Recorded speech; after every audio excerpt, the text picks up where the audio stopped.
right, guys, just finished recording a podcast with Zane. Great conversation. I really enjoyed it. I hope you guys will as well. If you guys are enjoying the content, please subscribe, drop a like, and comment. It really helps the channel out. Trying to grow a little bit, of course. But the reason that I'm putting this clip in ahead of the podcast is because due to some scheduling issues and some guests not being able to come on the show last year, we had some gaps between podcast releases, and so I've asked some people to be regulars in case that we have a gap. And these people, we're just going to chat about life rather than their area of expertise, because all of them have already been on and we've already kind of explored their areas of expertise. So these are going to be more free-flowing, kind of anything goes sorts of conversations. The first one obviously is Zane, but there are a few more, and I'm looking forward to talking with all of them again, and I'm super grateful that they were all able to kind of agree to this role as regular. But with that, I'll leave it there, and we'll get into the podcast. Welcome back, sir. It's been a little while. What's up? How you doing? I'm good, man. Good. Here. Living in Florida. Same old, same old. Yeah, living in the entertainment and shit. And then Absolutely, dude. the most recent big news in entertainment was the slap heard around the world. Did somebody call it that? I feel like somebody called it that. Might as well have been called that. Yeah. Everybody's talking about it. Like, everybody's going to remember that, too. That's the thing. Like, people are going to be like, oh, do you remember the time when, like, Will Smith slapped Chris Rock? I feel like that's going to be, like, around for it's going to be, like, one of those, like, Janet Jackson wardrobe malfunction, like, level moments. I mean, yeah, I guess. It's just another thing, man. It's just another, like, event that everybody's freaking out over. I don't know. I saw on a friend's Instagram story, like, recently. She just mentioned, like, that basically there's a lot of different things going on in the world. Like, everybody knows about it, whether it be Russia and Ukraine or, obviously the stuff going on down here in Florida. But everybody chooses to be very invested in Will Smith slapping Chris Rock, which is like, I don't know. It is what it is. It was wild, but I don't understand why everybody's so, like, that's the center of attention. I feel like, for me, the kind of circles that I pay attention to on the socials, I pay attention to, like, a lot of comics. Yeah. And they're like feeling a way about it because one of them was wondering, like, does this open the door if I say something on stage for somebody else to just come up and smack me? Like, at what point is that not, like, it's just like, yeah, maybe the joke was hurtful or maybe he shouldn't have said it, but, like, they're not. Yeah. They're more worried about, like, are people going to feel like they can just do that now because that's been not okay, but now since somebody else, like, famous did it, are people going to start feeling like they can do it? Especially, I was talking to Nathan Habib on the podcast, and he was like, yeah, when you're working out new material, like, sometimes it goes rough. Like, you piss people off. So it's like, how are you going to do your craft if, like, you're worried about somebody coming up on stage and, like, smacking you? Like, not that that's never happened before, but, like, that's never happened in a moment like that.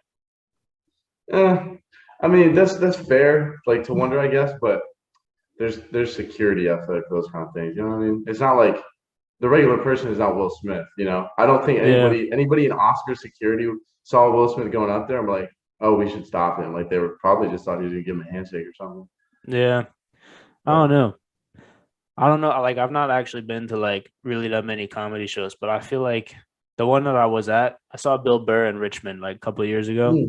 Somebody definitely could have gone up on that stage for sure, because it's a theater. So, like, if you're in the front row, like, there's like one or two security guys, but if you're sitting, like, not directly in front of them, you could definitely, like, run up on the stage and, like, tackle him or some shit for sure. I mean, yeah, I don't know, bro. For what it's worth, just like you said, it's always been possible. I mean, they see, like, somebody else doing it, so maybe now they could feel like they could, but I just don't think. First, the comedian will probably do something. Like, Chris Rock just stood there, Yeah. I don't think he knew. Huh? He didn't know for sure. Oh, for sure. Yeah, But yeah. like with somebody else, I feel like you'd know. Oh, well, that's what I'm saying. Like, why would some random person come on stage? You know, in that situation, he made a joke and like about Will Smith's friend, whatever the heck you call Jada. You're a clown.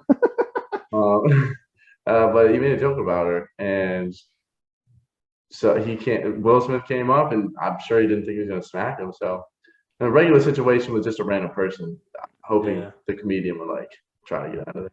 Yeah, facts. Did you see I don't know if I asked you this. Do you know who Andrew Schultz is?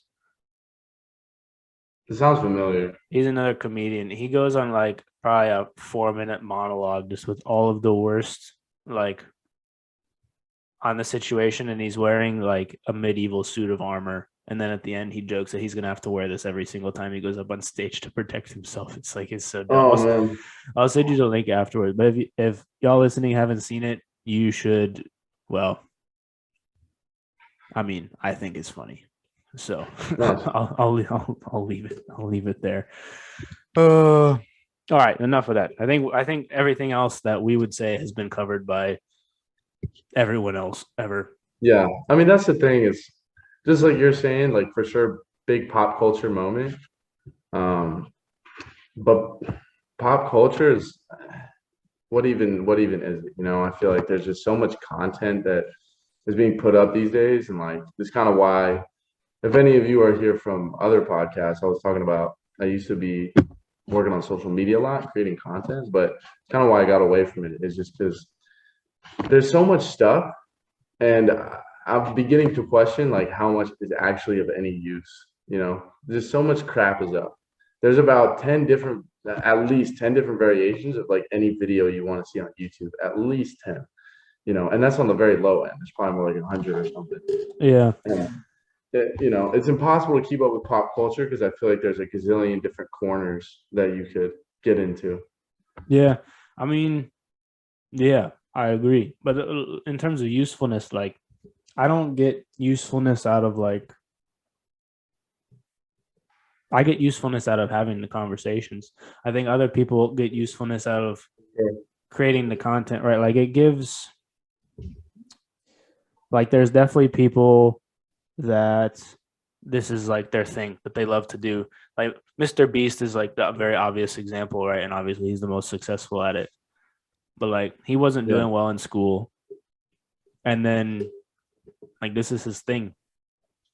So and if people want to watch it, like more power to them. Like, but in terms of like the regular person consuming content, unless you got like I don't know, there's a reason that the bell curves exist for like or not bell curves. I forgot what the law. There's some law where it's like 90% of the consumed content is created by like 10% of the people or something. I don't know, something like that. No, I mean that's big. You're generally right, like with a bell curve. I guess it would be like the opposite. No, it's like is it Pareto? No, it's not Pareto. I don't know. Murphy's law? Something. I don't know. It's something. I Somebody's understand the gonna general idea. Yeah, yeah. So it's like there's a reason why 11 million people watch every Rogan episode is because of it's not even because of him. I feel like it's because of his ability to get information out of the guests that he has on who have interesting things to say. And Yeah. I've watched the same guest on his podcast and then on another podcast, and the information is so much better on Rogan's. Yeah. Not because he asks better questions, in my opinion. But like there's a reason, and then there's a reason why was like 250 million people are subscribed to Mr. Beast now. It's like it's because they're very good at what they do. But that's the same as any industry. You can look at like music. Mm-hmm. You can be like, oh, some random song that you never heard of. You're like, what's the usefulness of it? Yeah, I mean that's definitely a fair point because like it's the same with the music industry. I'm sure 90% of Movies the music. too. Oh yeah, 90%. Bro, it's like same actors. I bet like 90% of the hits, yeah. Of the hits have like the same like 10% of actors type thing. Yeah. And then there's even like professional sports. Like there's a gazillion professional soccer leagues in the world, but people only care about like 4 of them. Yeah, right? Isn't that interesting? Yeah. So it's like, but that goes to a thing with like greatness, and you appreciate greatness, and that's why you want that's why people gravitate towards the people who are the greatest at those things. Yeah. And like some people are like, well, I don't want to watch the NFL. I'd rather watch the Canadian Football League. It's like, why? Why would you rather Why watch would you that? not want to watch the Like, top tier of the yeah, sport, like why would you not want to watch that unless you've got like a specific thing with a specific team? Like that's why college football is popular because people Mhm. went there, but it's not like the football's better. Mhm. So, I mean, it might be more fun to watch, but like that's the thing is like people want like there's a reason why people go for those. Yeah, they all have They're the individual best interests. ones. Yeah, it's like even with college football, like a lot of people watch college football just like you're saying because they went there, but also just because these are some of the best players in the world. If Mm-hmm. they like the NFL, these are guys that they may, get drafted on their team next year. Maybe that's something they're interested in, like all that different stuff. So I totally get what you're saying. Yeah, the best content, you're right. It does. It has its intricacies. I guess it's important just not to get caught up with the fact that just because there's a lot of people producing content doesn't necessarily mean I have to be in tune with like all of the content. No, of course. It's just kind of I guess something that our current day and age is conducive of. Just a lot of things going around on social media and things like that. But I've been thinking about this a lot recently, like just the fact that where I'm from and obviously you're from, like going to high school and then to college is kind of the path. Like it's the general path for most people I knew was like they're in high school, you were either going to go to college after or I guess get a job. But ideally, the like ideal situation was to be to go to college. But what's interesting is Not going to college was looked down. It was like, oh, you didn't get into college. That's what it was looked like as. exactly, and that's just what's interesting and how that relates to what I was saying about social media and all the content is like in this day and age, that's going to high school and then college is supposed to be, what I guess what we do. But now we're starting to like move away from that because there's a lot of trade school opportunities out there, and there's a lot of workforce things right out of high school you can get to that don't require a college degree and can make you a lot of money. The college degree is becoming like work. Everybody's getting a master's, so it's like, what's the point of getting your bachelor's? So then it's like, well, how much do you actually want to go to college if you're going to have to go for 6 years and pay a ton of money just to be competitive in the market with social media? It's like there's just tons of people, I guess, that put things out there, and just like we were saying, like there's only a select few that actually succeed with it. Um, so I guess for me, like I was starting to question, is it really worth it if I guess I'm not the greatest at this content, but also if it's not that beneficial like for our society? I don't know. I would say that you were better at it than most people. And just because you're not the best at it doesn't mean you shouldn't do it. It's like Yeah, I'm not gonna go play in the World Cup anytime soon, but that doesn't mean that I'm not gonna try to like play on a better team or like make myself better true. Yeah. because it's something that you like to do. It's like you were doing it because you enjoyed it as we talked about before. Yeah. But people like that's different from people that want to do it to make money because I think it's easy. Like that's not the same thing. Yeah. So like Well, I think honestly, that's part of why I stopped was like I was in it for like hoping I would pop off, hoping that I could get somewhere with it, make money with it, become famous. But at the end of the day, that took me so far. And you have to have a real admiration for creating content and a belief in like what you're making. And for me, I didn't feel like what I was creating was not that it wasn't good, but that what was I really contributing to like the world, I guess. I looked at it as if I was to consume this type of content on a daily basis, would I like be happy with myself? Would I be improving as a person? I was making a lot of like just Disney stuff. And mm, for me, no, I feel like no, I don't. I don't consume it that much myself, and like I don't feel as though I'm really helping others by putting it out there. So I kind of said, I would say I understand what you're saying, but I would say this. If it was making you happy and that is making you a better person. I talked about this in forgot which episode, but like you want to be the best person that you can be because you Or- can only right, you can only really make an impact on like a lot of the people closest to you. And Mhm. if so, you might not have been helping a lot of the people that watched your stuff.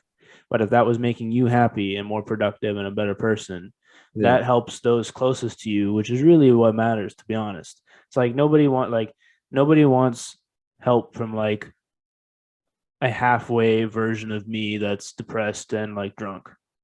You know, Yeah. like people would rather have help from a version of me that's ready to take on responsibility Mhm. and like is happy and like not even happy, but like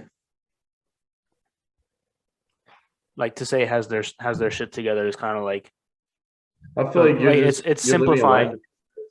Huh? you're living a life you're proud of.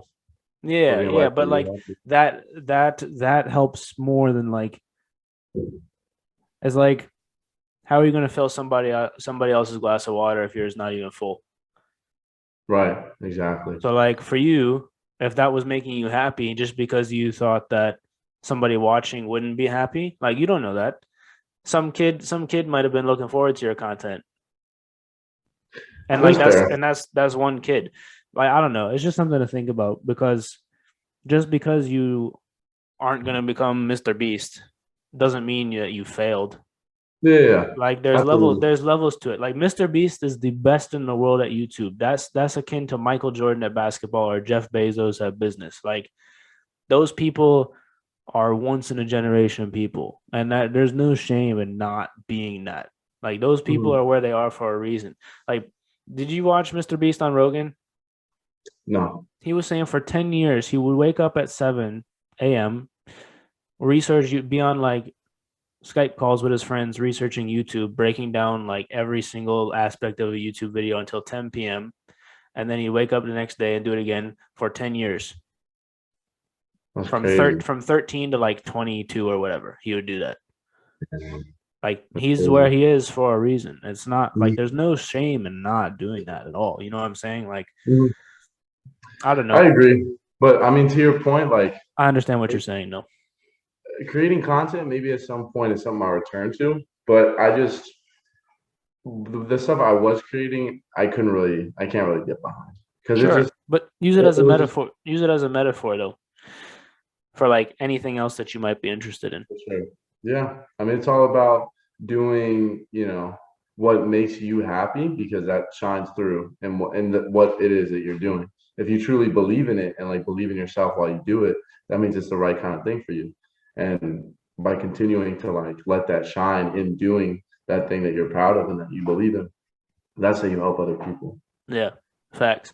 I would only say instead of doing what makes you happy, what doing what you love, Yeah. because that might not make you happy all the time, but it's more sustainable. Happiness is a very like fleeting, like Yeah, for sure. I agree. I don't know. But yeah, dude, like whether it's content or other stuff, like I totally understand what you're saying. Like if you're like you didn't love the content you were making, like there's a difference between loving making content and not loving the content you were making. Like that's Exactly. different also. Exactly. Um, I don't know. I feel like I'm doing a therapy session for you. I appreciate it, bro. No, I mean you're definitely you're saying some good stuff. Like it's very true, and it's a slippery slope when it's something like social media because it it's about juggling like the sort of dopamine that you get from getting the likes and having one of your videos do well and things like that, and then also checking in on why you're doing what you're doing and making sure it's like not for the views, it's not for the likes and things like that. Like it's from a place of I actually really like creating this type of content, creating content, and so that's why I'm doing it. Yeah. Those intentions can get a little mixed up sometimes for sure. Oh, absolutely.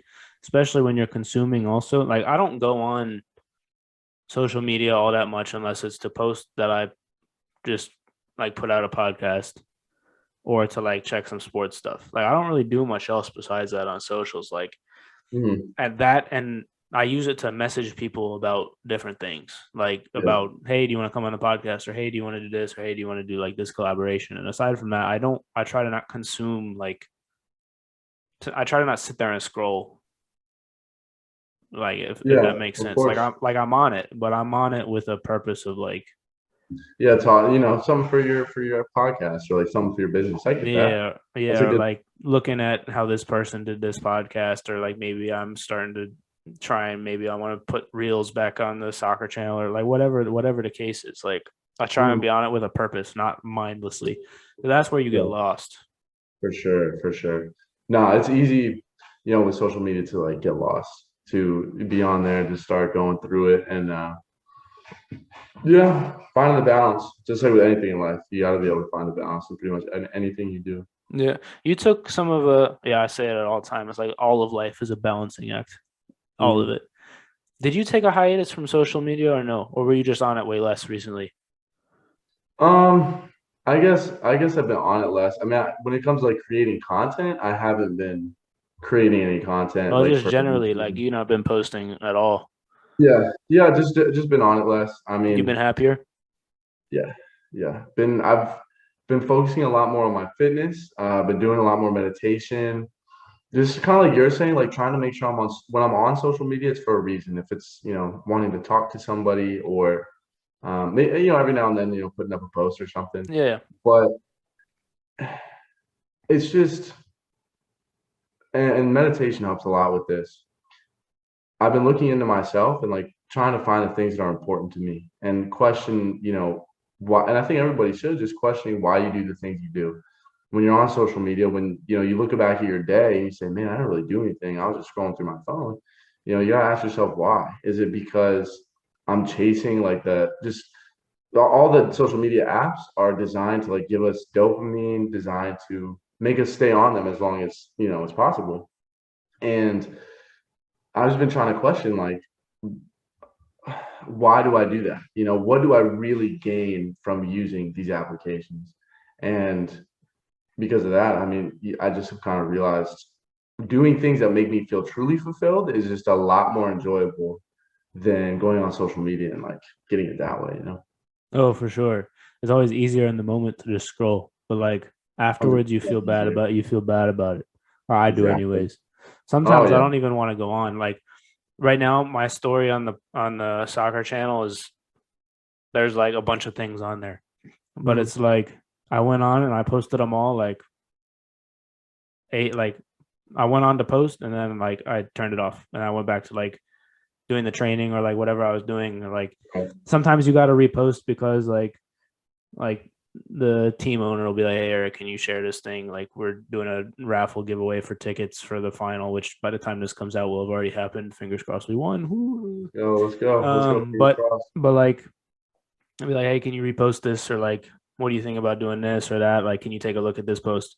And that's it. Like Yeah. I I do spend some time on there, obviously, like, but yeah, like you said, I've been because I used to be on it all the time, Twitter Yeah. especially, and I would Mhm. make myself so mad because people say the Mhm. stupidest things on Twitter, and I'd be like, I Well, I mean, can't hey, believe this dude, person said this thing, and then like you don't like now I realize like half of those people are probably joking. Well, half of dude, them, but the other half are not. But like still, you're talking about some cool new tech, some cool different thing to talk about. So interesting with social media. Um, with things like there's another big issue with it I find is it becomes an echo chamber. yeah, Generally with social media, when you try to like get real information and actually like get ideologies or like learn a lot of this when you start consuming a certain type of content, often you just start following content that confirms what you believe. And obviously it's a fine line because you have to have beliefs in life. Like you have to have things that are your sort of core values and that you believe in and stuff. But we all the time, myself included, everybody, we all forget to question those things. Yes, like we believe things and we have narratives in our life and we kind of need those to actually live a life that like means anything. But then we start to believe that all of our narratives are like completely correct because we follow these accounts on social media or look up things that confirm what we already believe. And like it can it can lead to a lot of like issues, it can lead to a lot of bad things. Yeah. Also, so like for me, being very conscious that like I don't I don't know if anyone listening could actually pin me down as to like who I would vote for. But I don't think I'd be able to. I make sure that so like I follow people like Kyle Kalinske and Jimmy Dore and like Crystal and Sagar. Like Crystal, like the first three are all like more left leaning, and then Sagar, and then like Tim Pool, and then there's like one or two others that I follow that are right leaning. Joe Rogan. And Rogan, yeah, I mean Rogan's not really right leaning though, is he? Like if we're being totally honest, Well, he's maybe that's not. my issue. I don't listen to him that much. I've I heard a don't. lot of like negative things about him, but maybe I haven't done enough research. I don't know. We could. I mean, I was gonna say we could talk about that offline, but like I don't. He's definitely not what they push. So like I listened to him probably to his podcast. I don't even want to say I listened to him because I listened to his podcast for like the people he has on. And Right. I've mentioned that before, Right. where it's like I listened to, and we were talking about this beforehand. I listened to him because I listened to his podcast because of his ability to get good information out of the guests that he has on. Mm. And to call him right wing is like very silly in my Really? opinion. Yeah, Okay. yeah. It's like he has some right wing views, for example, guns, but like other stuff, he's pro choice. Okay. Like all the stuff you'll hear about the trans thing is like it was one incident with an MMA fighter where the the trans woman didn't tell the other fighter that she used to be a guy, and then she beat the shit out of her. And it Mm. was like, hey, we should probably shouldn't do that. Right. Like, Right. or Right. like he was like, at least tell her. That's what he was saying. He was like, you gotta tell her Yeah. beforehand that you used to be Yeah. a guy. Like, Mm. and then people called him transphobic, and it's like that's not actually what that is. It's like Yeah. I mean, no, it's so interesting. With a lot of kind of because it's a new age idea. I would say like that's a modern idea yeah, is transgender just as a general concept. Like it's new. 10 years ago it was talked about much less. 10 years before that, I mean, probably hardly at all. And what's interesting, and to your point, and for me to be even just like if I'm to practice what I preach and not just take a democratic point of view, because I'm very much, I would say, like left leaning. yeah, But these are new ideas, and to say like, because I've always been an advocate for, I think transgender people should be able to compete in athletics and they should be given the rights to like do things. But to what you're saying, like there are a lot of lines, and just because like we want to be all inclusive, the question is like, what is fair? mm-hmm. What is like, what are the lines? And I think that we want to be progressive, but at the same time, it's like maybe we need to do more research first. Yeah, It's always just the lines.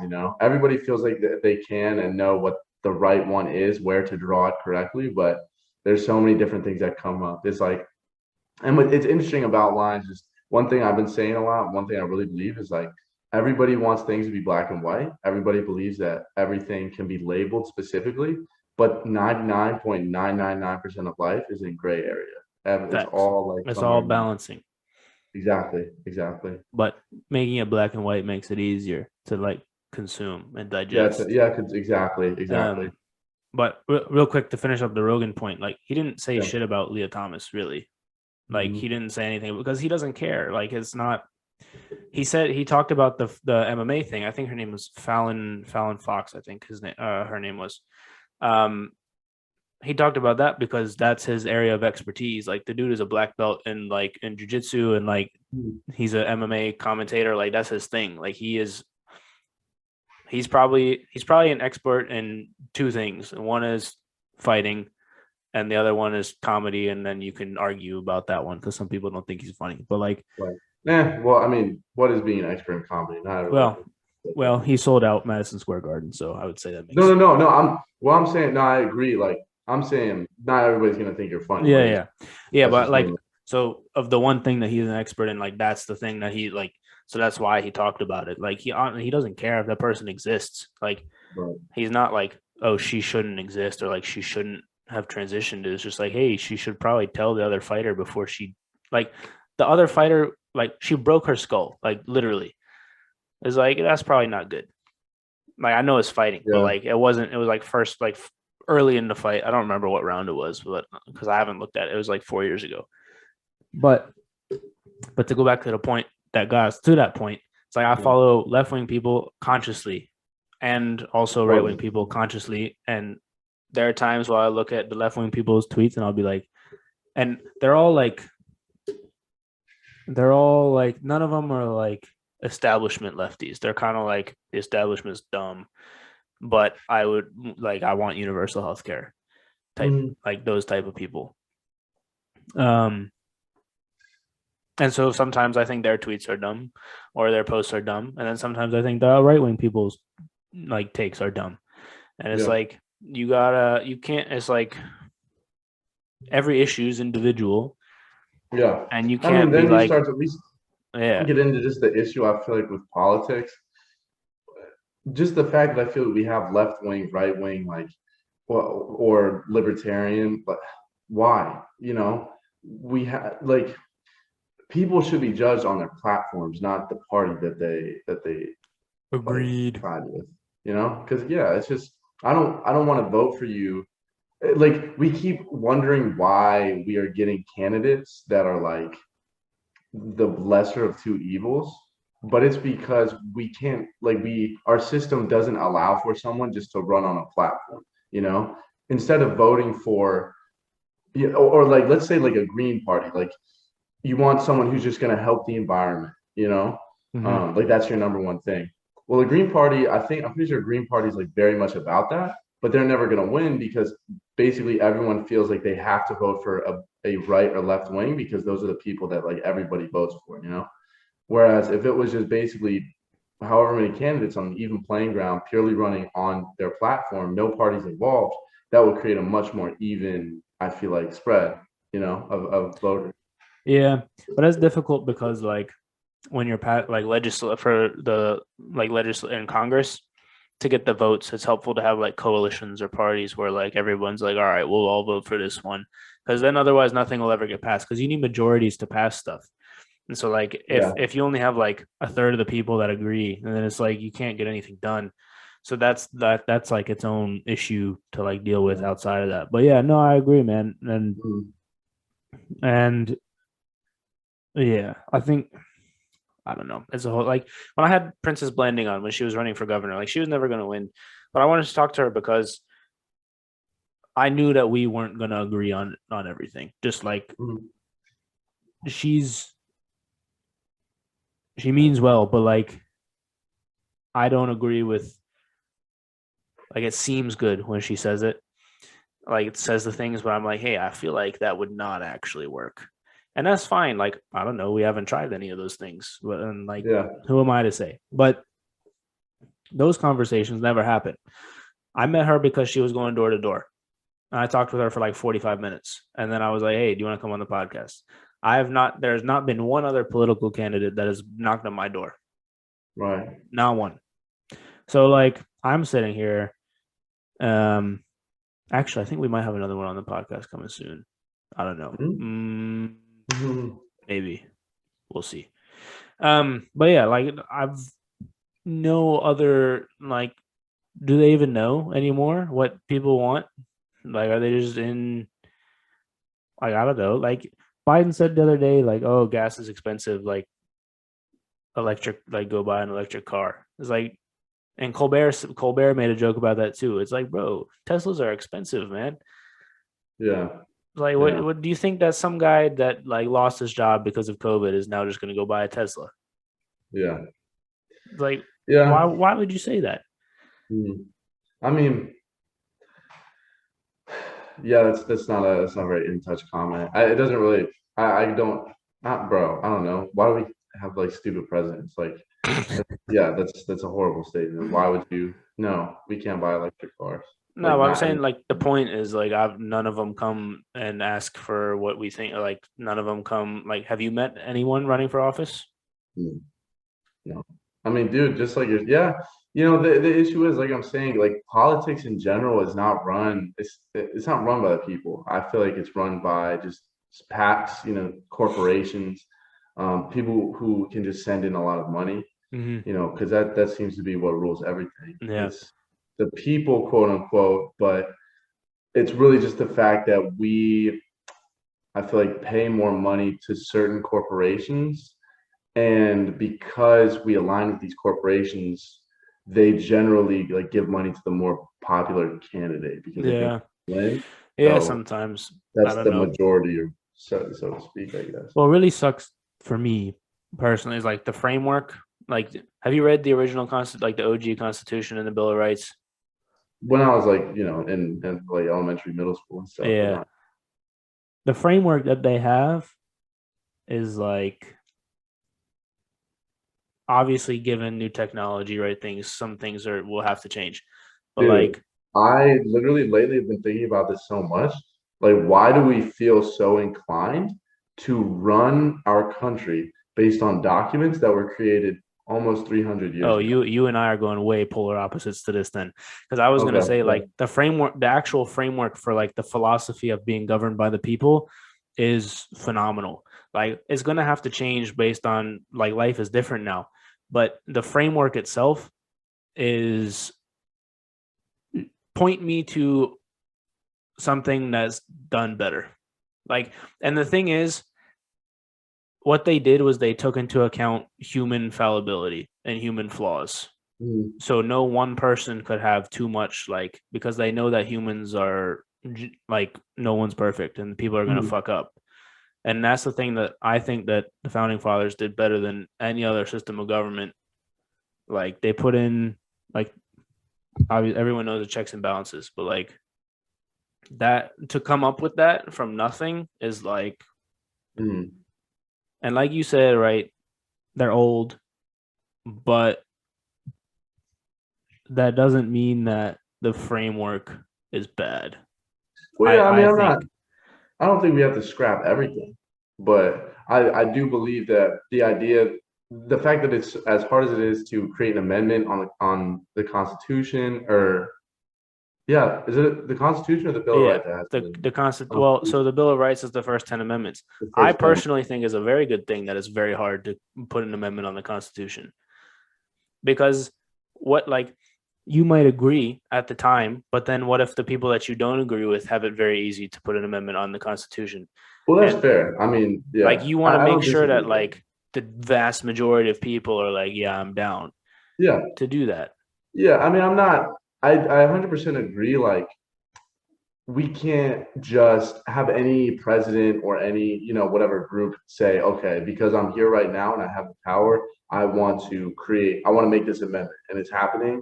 And just this one president, like 12 years ago, put this amendment there, and we made a process that was super easy for him to do it, and that's why he had all this power just to completely amend the Constitution. I agree.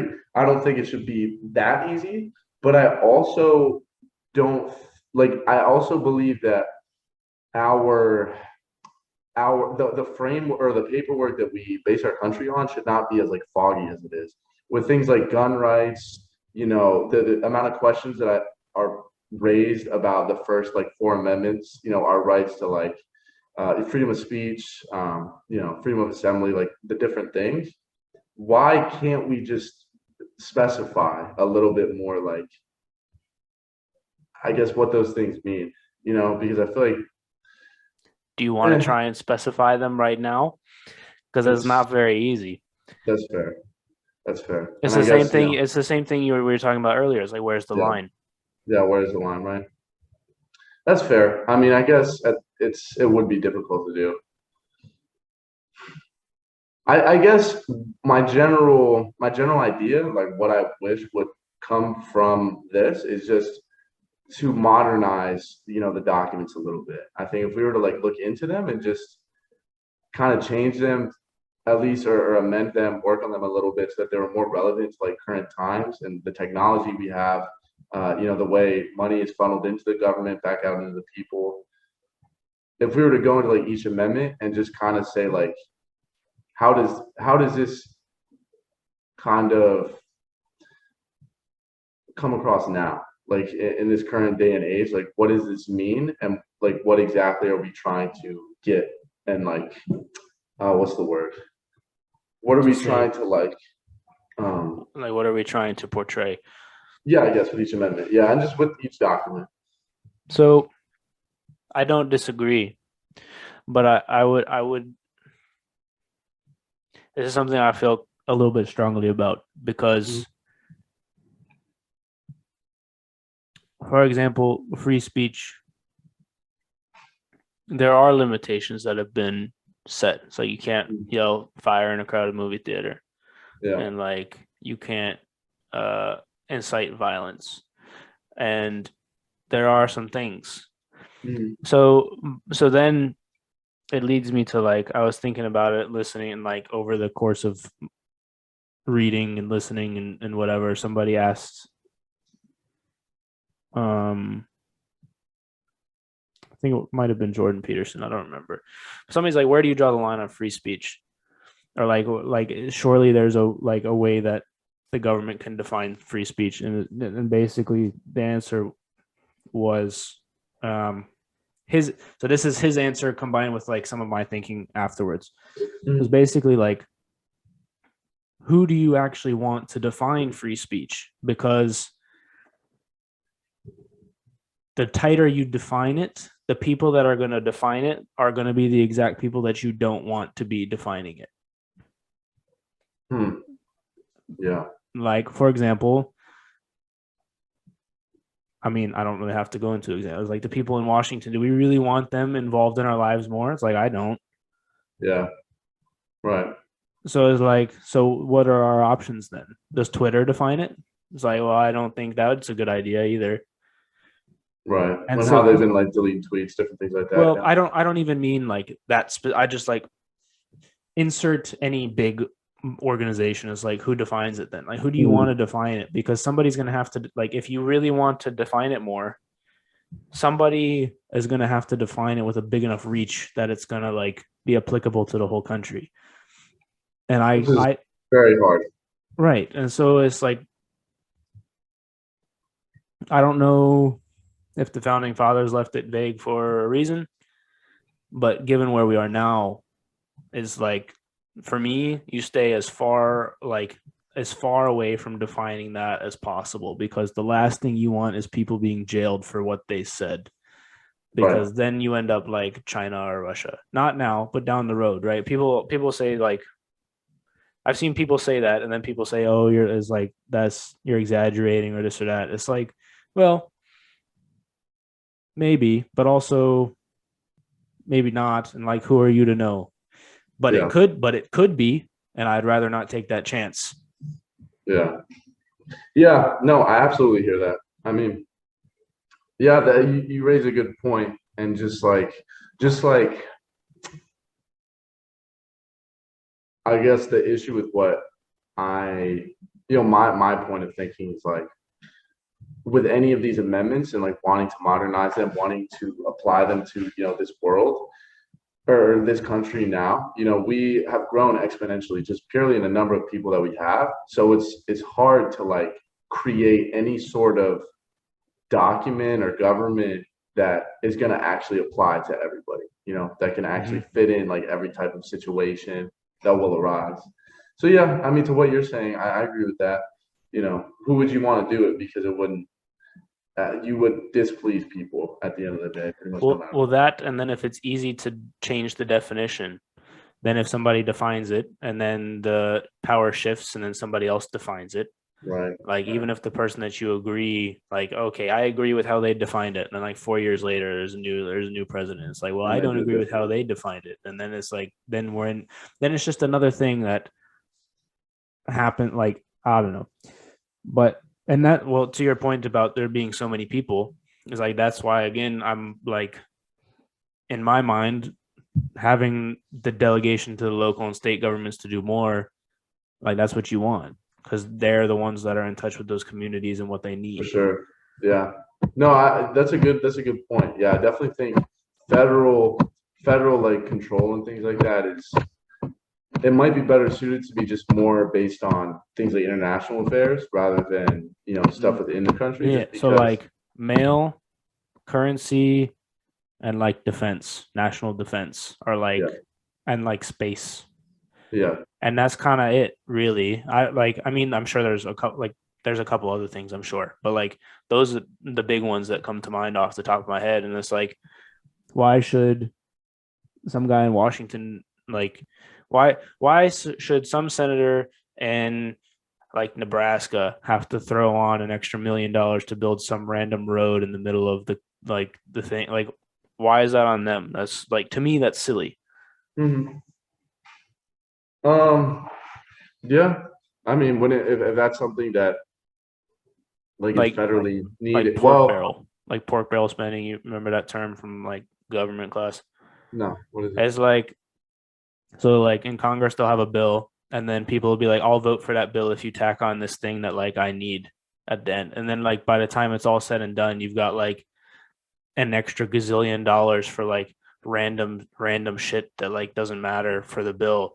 Like, oh, this road in Nebraska, and like, oh, this city needs a new Which power I feel like plant, in or and of like, itself is like, I don't know if that's a great practice. Like the fact that no, people can, definitely not, but it's how it's done.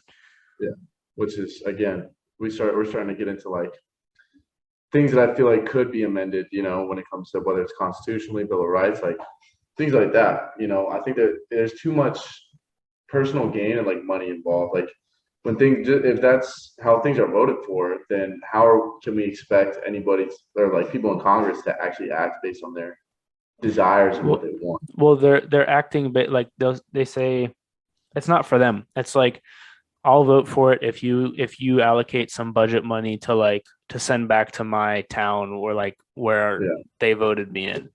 Mhm. So it's like kind of like it makes sense a little bit, but Yeah. it's like, why does that money not just get thrown in the state budget? Like, Anyway, I don't know. I don't know how it all works, right? Like, I'm not gonna go pretend to be an expert on all this yeah. stuff, but it just seems like ridiculous to me that that's the case. And again, like, I don't know. It's Yeah.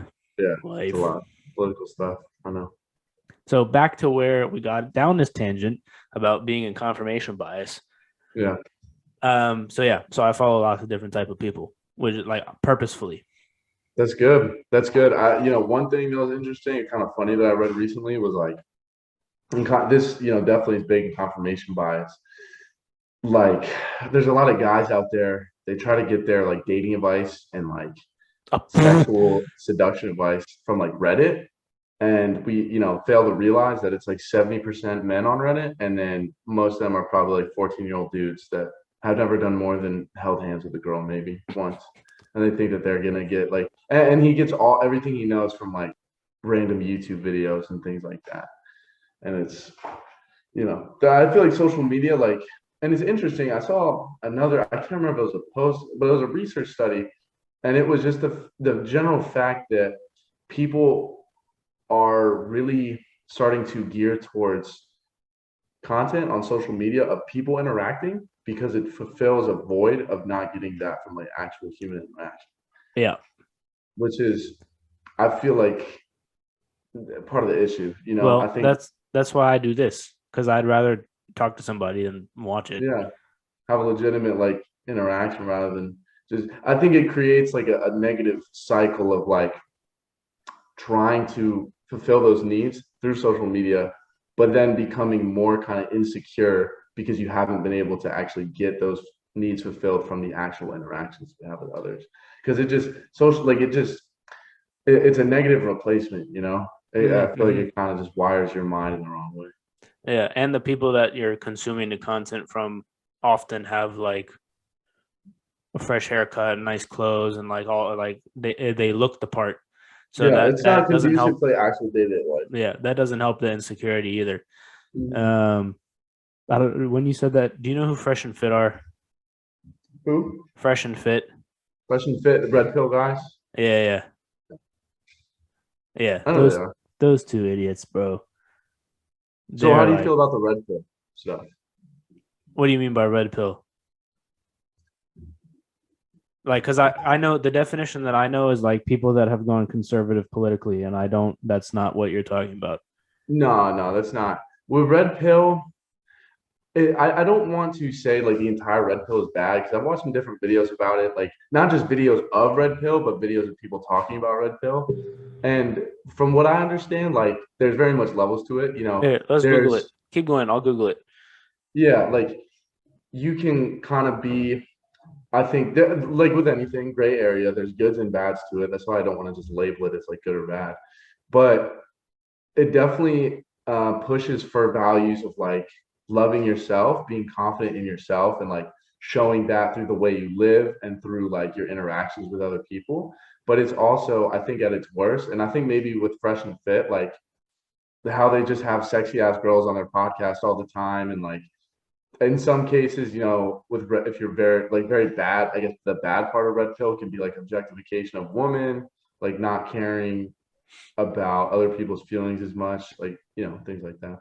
So the definition I found was noun used to refer to a process by which a person's perspective is dramatically transformed, introducing them to a new and typically disturbing So understanding okay, of the so that's true like the actual. of the true nature of a subject. That's the definition of like what the phrase red pill means. Because have you seen the Matrix? Yeah, yeah, Red pill, blue pill. Like yeah, that's basically what happened to Neo into the red pill. But yeah. the red pill like ideology, which I think is what I'm really talking about, is more like the frame of thinking that like Fresh and Fit or like some of these other guys on YouTube use. Is there another word to like pop in with red pill for it to like pop up in that way? I guess just put in like red pill. Oh man. Like maybe like what does the red pill mean? Maybe I guess not in the Matrix though. Or like what is the red pill?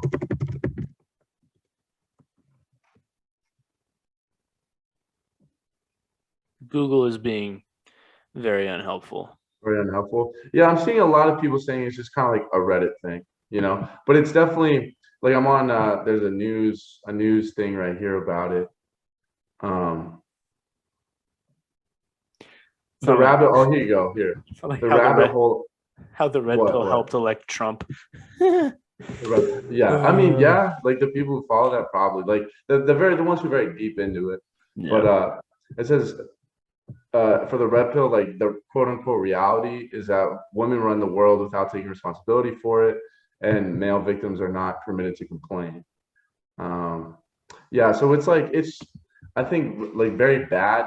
The worst of the red pill ideologies are just generally that um, women just are valued in a worse way than they should be, kind of thing. Like men just value women kind of a crappy way, or don't value Yeah. them. Like the very objective, like women are out there to like Yeah. steal your money and like Hmm. hustle And you and like all the rest of it.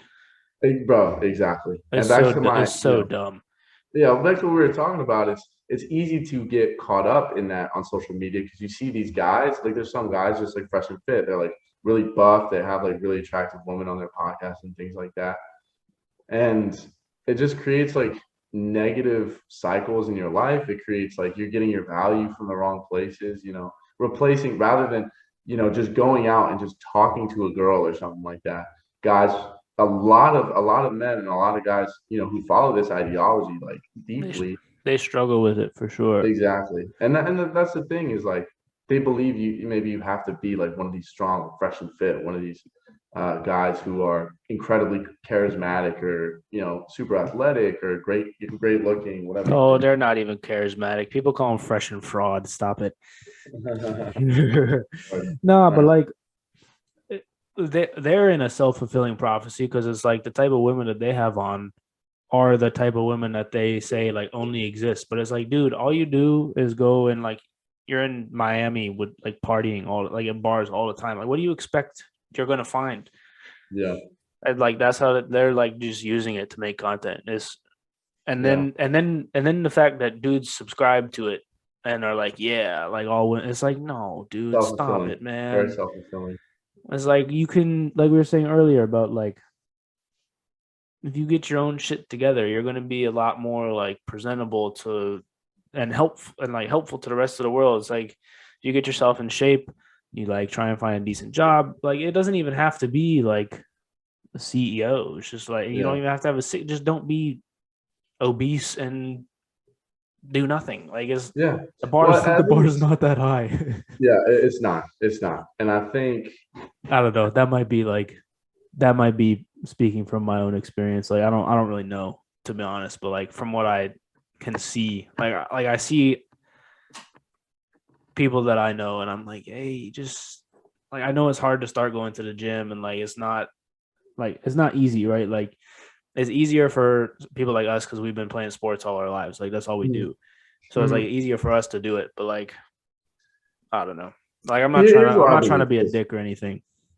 What, bro, just like kind of like as we mentioned, like there's levels to all of it. And Yeah. it's not, not to sit here and say like anybody like you have to be fit or you have to like go to the gym or like I don't think it necessarily uh, getting a relationship with somebody or just being happier in general in your life, feeling more fulfilled. It's not about any one activity specifically. Like for a long time, I've always been like physical fitness. Like you got to be fit. Like you got to be this or that. And here's the cat. Like the physical fitness 1000% has been shown to like have positive effects on your health, like your mental health, physical health, obviously, all that stuff. And while yeah, it's not like necessary, I'm sure people live plenty fulfilled lives and never hit the gym, that's fine. But I think the thing is that guys either who consume all this red pill content don't understand or who just feel like they'll never get a woman understand is that I feel like they're getting their value from the wrong place. Like believing that putting woman or just a relationship, a romantic connection on this pedestal that makes you believe this is what I need to like live a good life. That's the issue. And by doing these other things, if it's fitness or like for me, meditation, I've been getting into that a lot, yoga, different things like that. Doing those things is what makes you just an attractive person. Being passionate about something, having a life, you know, just having things you do each day, values, things like that. That's what it is. I don't think it necessarily is about like if you're what is conventional attraction, but the fact that you just love yourself and like enjoy your life kind of thing. Yeah, for sure. And you can't go into a relationship like incomplete and expect it to be successful. Like it's got to be Hmm. you're good with you and your significant other is good with themselves and Hmm. then you push each other to make each other better. It's not like, oh, you complete me. It's like no, that's like Absolutely. That's that's toxic a way of recipe thinking. for disaster, to be honest. Absolutely. That and the other fact is like sometimes it just doesn't fit. Like you can have all the things on paper, but if your personalities just don't fit, like there's not really anything you can do about that. And like Yeah. that's the other thing that it's like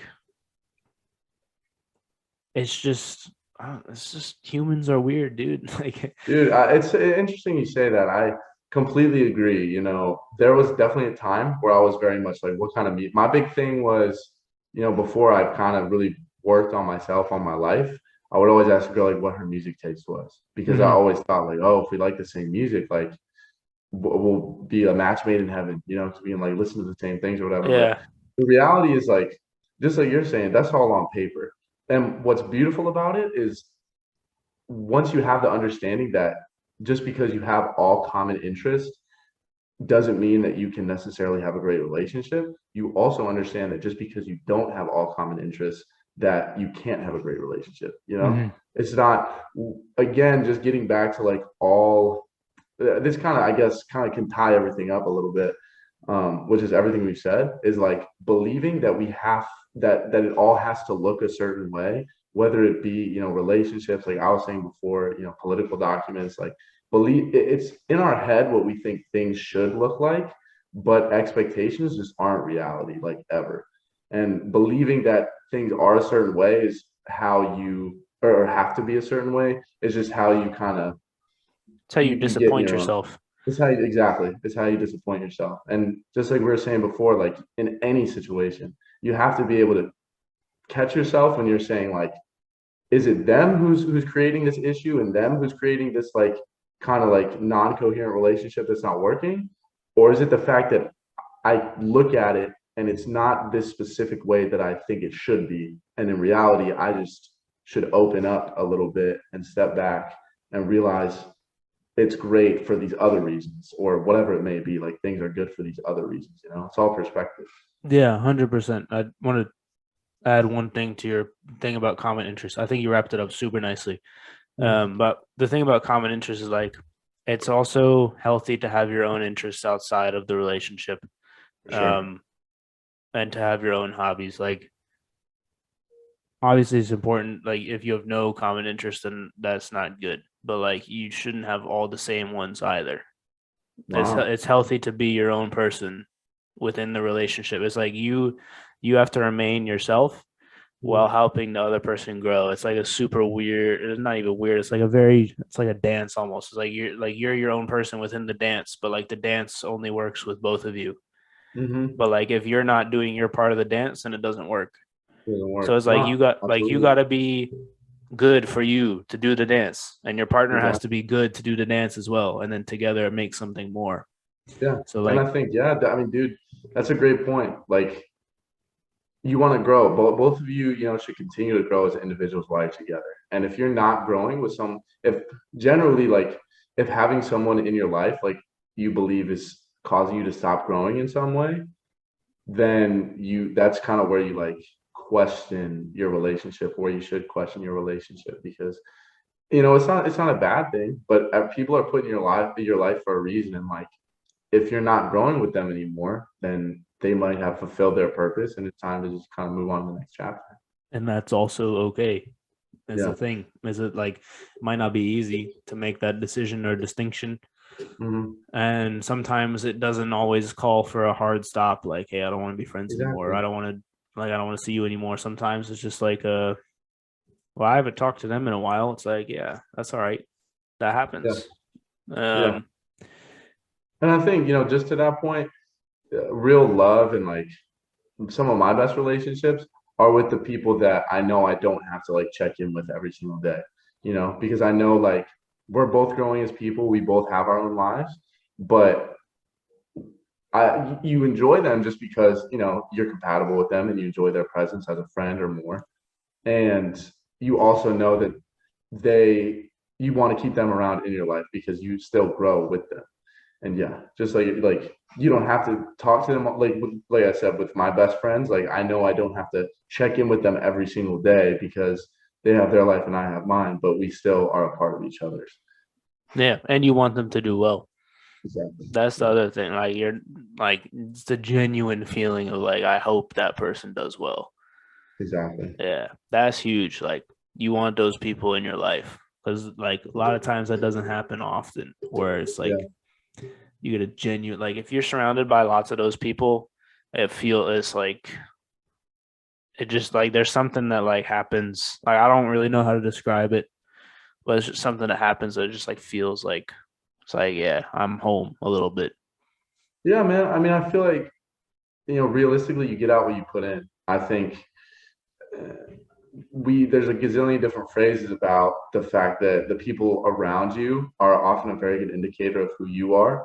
Mm-hmm. And, you know, along with that, you know, if you're in touch with who you are and like honestly in touch, and I think we all are. I think deep down, most people know when they like the company they have and when they don't. And I think most of the time, like when you believe you're around people that make you grow, you know, you want to be around them more, like you enjoy it. Like I have a really good friend in California, and I love him, and we're literally different sides of the country, but he came down here with me when I moved down in July, and I'm seeing him in like a month. I'm flying out there in like a month, and it's like those are just you make the time for the people that really mean a lot to you, and you know like help you grow versus with the people who don't, you know within yourself whether it's when you're with them or when they just cross your mind, you just know like maybe I don't want to hang with this person today. Or maybe even, you know, maybe even in the middle of that, it's like, you know, you only want to hang out with them in certain situations.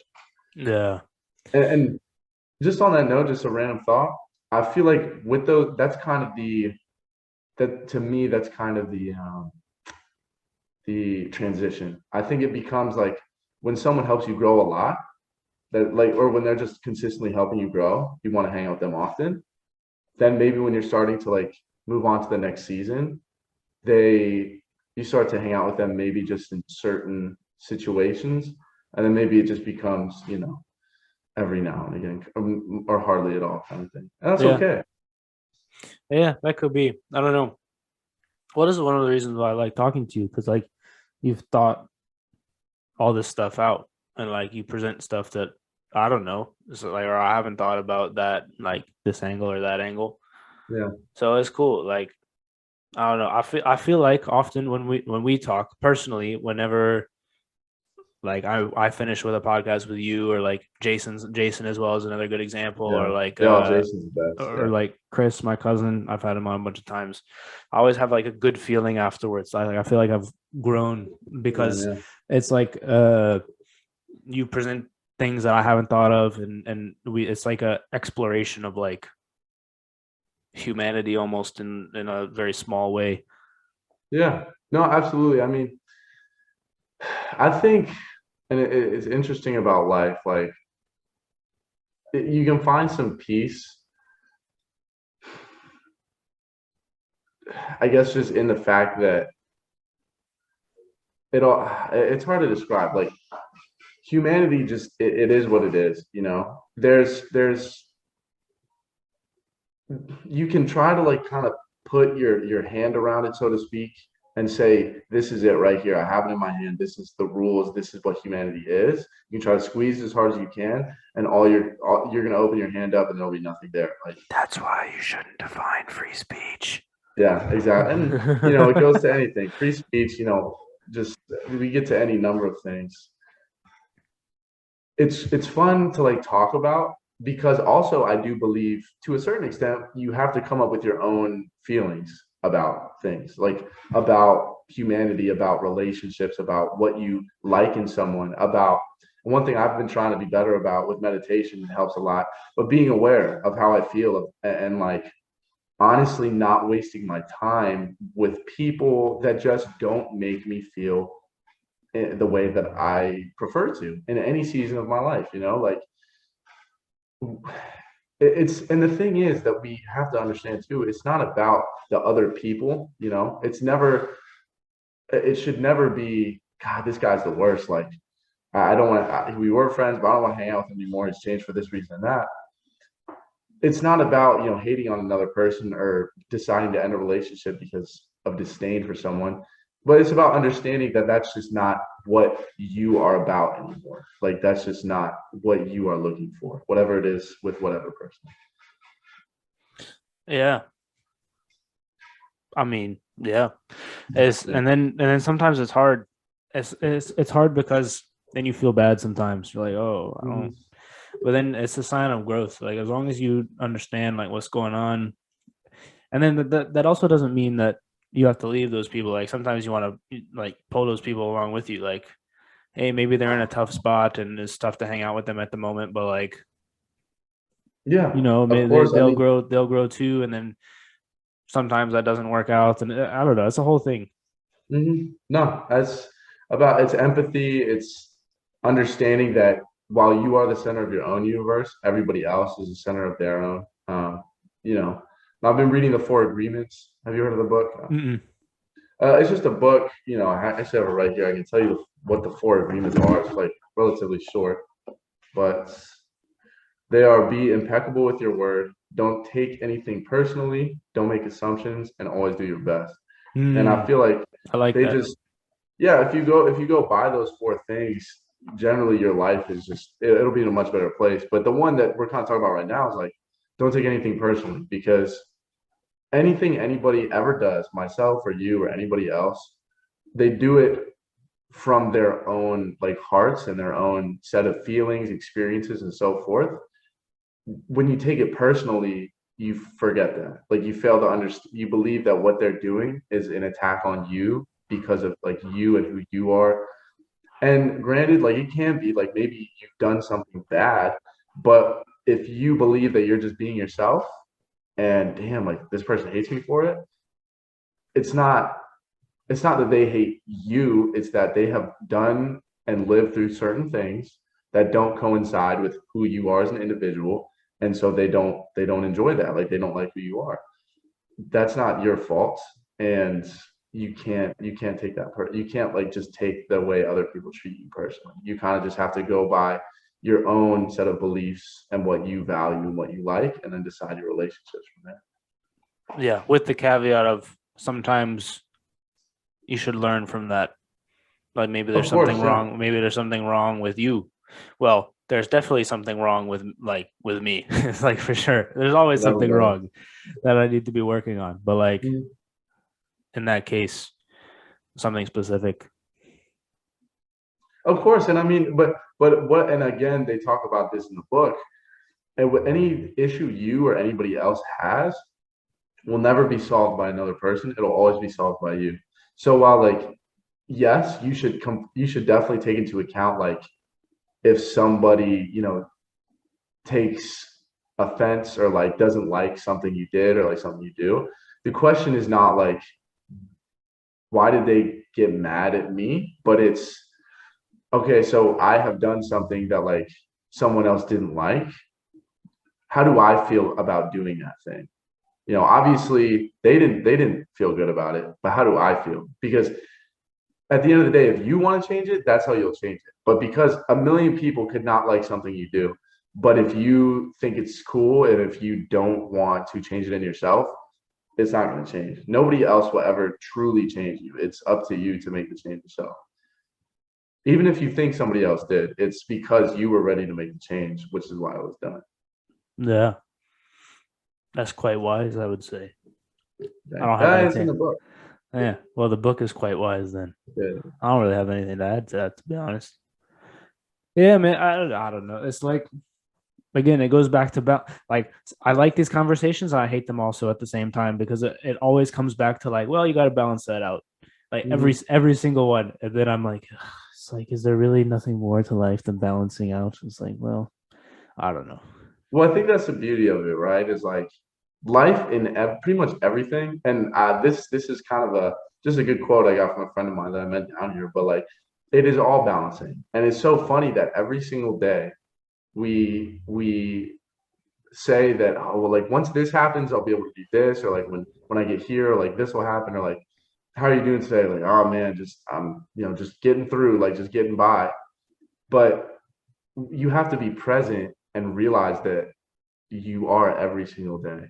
You will never achieve what like you want to because you always want more. And so it's about just Mm-hmm. doing your best to enjoy where you're at now because that's all you ever really have. Yeah, yes, yeah, for sure. And the balancing is like the yeah, the trick is like figuring out what balance works best for you for different Exactly. things. Like Yeah, that's the thing. kind of It's those things. like life is balance. Like Mhm. life is finding balance, like how things balance out. But it's like figuring out what's best for you to balance is the hard part because you got to figure out what's best for you, but also best for like your family and like immediate circle and Mhm. like making sure all of those like line up. That's where it's like that's where it gets super. I mean, even figuring out what balance works for you is hard enough, but like to figure out where it works for you and your immediate circle and like the people Yeah. close to you and like maybe the community, if like you're really having a good day figuring out where all the scales are lining up, it's like Mhm. it's so hard. It's like super Yeah. difficult. And I think the thing is like, and this Mark Manson, the guy who wrote Subtle Art of Not Giving a Hmm. Fuck, I really like a quote that he has in his books, and he preaches a lot. But it's just about the fact that everybody has problems. They have Mm. new problems every single day. We have tons of problems, and if you don't like the problems you have, then you need to find better problems. Like if your issue, I think I talked about this with you before in a podcast, maybe, but if your issue is that you're unfit and so the problem you have is not being happy with your body, then a better problem to have would be like finding time in your day to go to the gym, you know? Oh, I like that. And the thing is like it goes for literally anything. Like if your problem is um I don't know, wanting to buy a new car, and like the issue is that you always have to find out a way to like get places, then maybe the problem you should have instead is like saving up enough money to buy a new car. So like getting a job maybe within walking distance, which my roommate did, super proud of him for it, but his car ended up getting repoed, and he literally found has become like a server at Bonefish down the street because he needs to be able to walk to work, but also needs the money. And so, the question is whether it's with your family or whatever, your community, anything. If you don't like if you don't like the problems you're currently solving, then find better problems. That's kind of the whole name of the game, because when you're enjoying solving the problems you have, then you're kind of in the right place in life, or you're doing things that make you feel fulfilled. Yeah, I really like that. It's like reframing the problem. I really like that a lot, actually. I'll probably start trying that. Well, try to get in the habit of trying that, anyways. Yeah. That's really cool. I'll have to think about that one. Mhm. Yeah. All right. Well, I'll I got nothing. No, it's no worries. I mean, it's definitely a good way to look at it because, again, I go back to meditation. I think meditation is like a great example of this. Have you ever really tried meditation? Not really. I mean, a little bit. Like Jenna meditates a lot, but and I'll like try and do it, but like not no, basically. No. So that's totally fine. Some people do, some people don't. I will tell you that literally probably 90% of the people that I have talked to about meditation have responded with, "Oh, my mind just runs a million miles a minute. Like I'm always thinking it wouldn't work." The issue is like people people have the problem of overthinking, but they don't understand that that doesn't have to be their problem. The problem again can be like finding time in your day to meditate because it's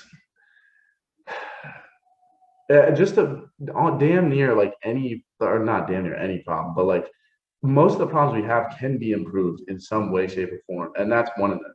Even if you have ADD, anxiety, depression, because I know like in those situations there are literal chemical imbalances in your brain. Like what it's very hard to like do, I guess, a whole lot about that non-medically, but at the very least you can cut off some of the excess overthinking, by doing some meditation. Yeah. And yeah. Sometimes with that stuff, like with those things like the anxiety and stuff, I'm not a psychologist. I'm not like don't take this people listening as gospel. What I've heard and read though is oftentimes that can be solved by fixing a relationship with like a family, like for men fixing the relationship with their dad or like their significant other, like the relationship sucks and like that's the sort. And like once they fix like there's like That's really four like interesting. there's like Yeah. four, it's like three or four things. Like, do you have healthy relationships with your family? Do you have healthy relationship with a significant other? Do you have healthy relationships with your friends? And there's like one other one that's like that's not like yourself, but it's like one other one is like most like or not most, a lot of those cases can be fixed when those are fixed. But That's I actually, yeah. I think, dude, that general idea is so applicable to so many other things. The number of people that like eat like shit the whole day and then wonder like why their mental health is in the toilet, or like sit on their like there's some new phrase called like, or it's not some new phrase, but there's a new phrase kind of, it's kind of like scientific, whatever, it's called doom scrolling, but it's just the general idea that you get trapped scrolling on social media, and then like it just has negative effects on your mental health, but then you like continue to do it. Like it's just that what that cycle is called. And it's like, yeah, like people wonder, why they're anxious, depressed, whatever have you. And then it's like, well, look at your relationships. You know, Again, another thing Mark Manson says is it's all about asking yourself the right questions. We may ask ourselves, why am I anxious and why am I depressed? But we should be asking ourselves, which like fair question, but then you need to ask yourself the deeper question of what is my relationship like with my family? What is my relationship like with my friends and so forth? Because to truly like to truly get better, I feel like, to improve your mental health, improve your life in general, you have to dig deeper than like what you've been asking yourself. You have to be aware of the fact that your current methodologies have not been working. You know, if you've been stuck in it for a while, then obviously you shouldn't keep repeating what you've been doing. But we do, and that's kind of like where things get really messy and where you start to like feel really bad. Yeah. I do want to clarify one thing. Obviously, the chemical imbalance thing, like that's a real thing. But like Yeah, for yeah, sure, yeah. I Of know course, yeah. I know there's one or two people that will listen and be like, "Well, you said why didn't you talk?" It's like, yes, it's real. My bad, people. You know who you are. Yeah. Um, I don't mean to, and I don't mean to sound like I'm trying to be a therapist or anything either. no, of course. It's like, but that's the thing. So like, I've been actually wondering about that for a while. It's like we're caught and like we're having a conversation, and it's gonna go online, and people are gonna have their opinions about it. And so sometimes I'm like, should I say this or should I not say this thing? Like, am I gonna worry that like, am I gonna offend someone? It's like, yeah, probably. I will eventually. Like, I've done like, I'm about to be pushing 60 episodes that are Nice. all like an That's cool. hour. That's It's awesome. like thank you, man. It's like 60 hours of talking. Mhm. Sometimes I'm tired. Sometimes I say dumb things. It's like Mhm. I've got to get like be conscious of not saying something super dumb, but also like it's gonna happen. It's a weird. It's another like I don't know. What do you think about that? Because like you created content for a while, but yours was more like curated, I guess, a little bit. Yeah, mine was just more like I guess entertainment based. So I definitely would watch myself. Like when creating content, there was definitely certain things like I would kind of catch myself trying, I just catch myself to be more inclusive or to like try to do things that wouldn't rub people the wrong way. Um, do you know who Bo Burnham is? I'm sure you do. Yeah, Yeah. So have you seen his Netflix special? yeah. Which one? The most It's recent called one? Inside. No, I don't think so. I saw. No, I don't. I saw one of his other ones though. Okay, yeah. Well, he great at being like comedic, but also really, really like pushing some social commentary and some different things across that are very relevant to I think everybody's life. And one thing that he says like in the special is he has just a little rant where he just basically says, could anyone just shut the hell up about anything for like 10 minutes?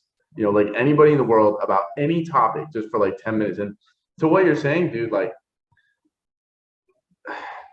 I believe just about anything I say should be taken with a grain of salt because I'm a straight white male and like what do I know about true struggle and like things like that.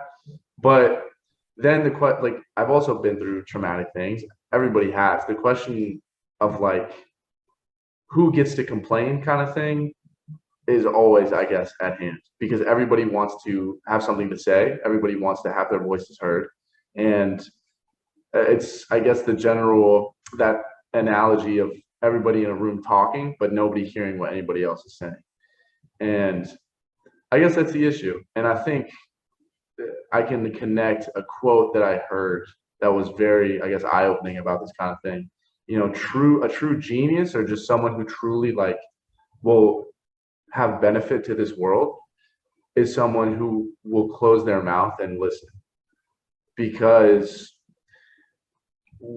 wow, when we create content, like yes, we are putting our own selves out there, our own ideologies, our own like things that we make your podcast, like for me, for my Disney content or whatever else. Like, yeah, we're opening our mouths and like doing things, but every people are gonna have things to say about whatever you put up. The question is like, how are you going to absorb that and then curate your content going forward with that in mind? Because it's not necessarily about what anybody says. If basically if everybody says something and nobody's listening, then nothing happens. But if you actually can listen to like maybe if someone complains or like someone giving their side of whatever concept you're talking about, that's how you actually grow as an individual. And that's how hopefully like you can help them grow in the future because you now have what they have to say in mind, and then you can include that in your like future content you create, if that makes sense. Yeah. I think not that I'm a genius or anything, but I spend a lot of the people like I have on, I spend most of the time listening. Good. Just I because mean, they yeah. have cool stuff to say. And it's like I'm curious and I want to know and I want to learn more. And I don't know. It's less about like I don't really know. I guess it just hopes like to come off like when you have enough on there, like on the internet, is like to come off who the person is, and know that like they don't mean harm by it, if that makes sense. And then like so then yeah, of course, if somebody has something like well, people do this often, like they'll comment and then once the comment threads on like the bigger channels are everyone talking and no one is hearing anything. Mhm. I mean, And well, to like again, like kind of what Bo Burnham says, I feel like a lot of times people just want to talk to complain, but they have no intentions of actually of like something actually coming from the conversation, so to speak. You know, it's like they want to get their thoughts out there, but they don't really care to hear what anybody else has to say about it. I think it's about opening your mind up and being able to absorb lots of different opinions. Then that's why I'm saying like listening more rather than just always believing what you have to say is what is correct and then having to, let that be known. yeah, that's why I like listening to podcasts generally. Yeah. I Um, mean, it's other things, other people. yeah. Well, I don't, that's also why I like having you on because we'll get our thoughts in there, but the thoughts are not for nothing. The thought is to provoke like more learning and more discussion. Yeah. Another thing, again, it's just lots of different like quotes I just like kind of hear and enjoy. But another thing I think I read, but it's like the levels of I don't want to say like genius because that comes off a little arrogant, but like just the levels of like the way people conversate. And it's like at the lowest level is people talking about other people. And then I can't remember the middle one, but then I've heard the that best, it's people talking about people talking about things, and then people talking about ideas. It's yeah. like, yeah, true. It's like that's like a very I don't know. I don't really I feel like that's a gross oversimplification Yeah, I would say it's an oversimplification, but because I you could can talk also about people, question like, you can talk about people and the behavior of people, and then you go down like a whole rat. It's like, well, well, I don't see, but feel here's like the I'm thing. I think smart. we're talking about ideas right now. I think Yeah, by talking about people, the way I take it is like gossip. yeah, facts. But like we've all gossiped in our life. Oh yeah. Oh yeah. Oh yeah. And we will continue to. But I think it also is like also it's also about adjusting the way that you gossip, so to speak. So rather than talking about another person and kind of bashing them, what is because there's not a whole lot constructive about that. There's just kind of negative words flying around. I'm not perfect. I'm not sitting here trying to say that. Like we all gossip. I've talked my shit in Yeah, my life. No question. But it's about rather, taking what somebody maybe did to you or to your friend, whoever you're talking with, and then getting into why it makes you feel the way, why that action, right? Maybe even separate it from the person. But what is it about that action that made you feel the way you feel? And then mm. that, because that's true growth. Shitting on a person and like talking a bunch of maybe every once in a while I need to do that just to kind of get some feelings out. But to actually take the action and then figure out why it made you feel the way you feel, and then be able to grow and say, okay, like this is what it was, and this is how I can kind of change to not go through that like I did last time. That's I think what we want to get towards. Yeah, I think that's a good place to wrap this up. We've been talking for Yeah. like an hour and a half. Always happens, man. I look away Yeah, from the clock, I look back, and it's forever. yeah. Great words from the wise Zane Burk.